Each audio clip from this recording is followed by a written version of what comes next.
তামিল চলচ্চিত্র অঙ্গনের সুপারস্টার বিজয়, যিনি থালাপতি নামেই বেশি পরিচিত, তিনি আবারও আলোচনার কেন্দ্রে। তবে এবার নতুন সিনেমা নয়, বরং তার ব্যক্তিগত জীবন ঘিরে তৈরি হয়েছে জোর জল্পনা। ভারতীয় গণমাধ্যমে একাধিক প্রতিবেদনে দাবি করা হয়েছে ২৬ বছরের দাম্পত্য জীবনের পর আইনি বিচ্ছেদের পথে হাঁটছেন এই দক্ষিণী তারকা। তার স্ত্রী সঙ্গীতা স্বর্ণালী নাকি আদালতে বিবাহ বিচ্ছেদের আবেদন করেছেন। দীর্ঘদিনের সম্পর্কের পর ১৯৯৯ সালে তাদের বিয়ে হয়। এই দম্পতির সংসারে রয়েছে ২ সন্তান। ফলে হঠাৎ এমন বিচ্ছেদের খবরে তামিল বিনোদন দুনিয়ায় তৈরি হয়েছে তুমুল আলোড়ন।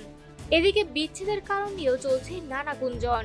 বিভিন্ন সূত্রের বরাতে অভিযোগ উঠেছে, জনপ্রিয় অভিনেত্রী তৃষা কৃষ্ণানের সঙ্গে ঘনিষ্ঠ সম্পর্কে জড়িয়েছেন বিজয়, আর সেই কারণেই নাকি এই সিদ্ধান্ত। যদিও এ বিষয়ে সংশ্লিষ্ট কারো পক্ষ থেকেই এখনো আনুষ্ঠানিক বক্তব্য পাওয়া যায়নি। ফলে বিষয়টি পুরোপুরি গুঞ্জন নির্ভর বলে মনে করছেন বিশ্লেষকরা। ব্যক্তিগত জীবনের এই টানাপোড়েনের মধ্যে রাজনৈতিক অঙ্গনে সক্রিয় রয়েছেন বিজয়। অভিনয় থেকে সরে এসে তিনি সম্প্রতি প্রতিষ্ঠা করেছেন নতুন রাজনৈতিক দল তামিলাগা ভেট্রি কাজাগম পাহটিভিকে। ফলে তার পারিবারিক অস্থিরতা রাজনৈতিক মহলেও নানা প্রশ্নের জন্ম দিয়েছে।